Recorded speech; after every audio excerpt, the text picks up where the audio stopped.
हे प्राचीन काळातलं छोटस फळ आता नाहीसं होत आलंय, पण त्याचे फायदे बहुत आहेत. तर याचे फायदे काय आहेत? गावाकडच्या 4 नंबरच्या ब्लॉग मध्ये तुमचं स्वागत आहे. मी प्रेम मुंडे. इथपर्यंत पोहोचला असाल तर फॉलो आणि लाईक नक्की करा. पहिले शेतामध्ये जाऊन पाणी चेक करायचं होतं किती भिजलंय, तर नंतर मग भयाचा टिफिन घेऊन डायरेक्ट दुकानाला जायचं आहे. आज दिवसभर इकडे तिकडे बोंबलत फिरण्यावर अरे नाही इकडे तिकडे जाण्यासाठी गाडीमध्ये पेट्रोल भरून आणतो. मी कधी काम केलंय आणि ते व्यवस्थित झालंय असं कधीच होत नाही. नॉर्मल पेट्रोल टाकून बसलो गाडीमध्ये.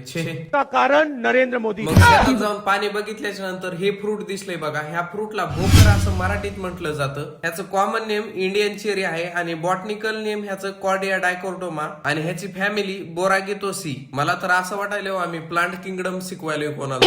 ह्याची टेस्ट हलकीशी तुरट किंवा गोड लागते. ह्याचा यूज पहिलं कल्चरल मध्ये असं म्हटलं जातं की आचार किंवा भाजीला यूज केलं जातं, बट मी तर कधी नाही बघितलं. ह्याचा आयुर्वेदामध्ये खूप मोठा रोल आहे. Respiratory health, digestion, pain relief, skin condition. बाकी आयुर्वेदिक वाली कमेंट करा ह्याचा काय शॉट आहे. तर टिफिन घेऊन मग डायरेक्ट दुकानाला जातो. जेवण झाल्याच्या नंतर मग भयाला थोडाफार चुना लावा म्हणून कपड्याच्या दुकानात जातो. हे बघा कसलं खतरनाक कलेक्शन आहे. वडवणी म्हणजे भाई कपड्यासाठी एक नंबर. थोडं महाग आहे बट क्वालिटी थोडीफार नाही बट खूप सारी मेहनत करून झाल्याच्या नंतर हे चॉईस केलेत आपण. एवढ्या मोठ्या कपड्यातून चॉईस करायला थोडं डिफिकल्ट जाते, कारण की कॉम्बिनेशन परफेक्ट आलं पाहिजे आणि प्लस हा कलर आपल्याकडे पाहिला नसला पाहिजे. चॉईस केलेले हे सर्व कपडे सिलाईसाठी टाकतो. आता हे कपडे आपल्याला डायरेक्ट नागपूरला जायचे त्या दिवशी भेटणार. कस्टमरचे कॉल येत असल्यामुळे दुकानाला जातो. 1-2 कस्टमर करून झाल्याच्या नंतर मग फायनली आम्ही जातो घरी. आजच्या व्हिडिओ मध्ये एवढंच. चला तर भेटूया दुसऱ्या व्हिडिओ मध्ये. तोपर्यंत सर्वांनी काळजी घ्या. Bye bye guys.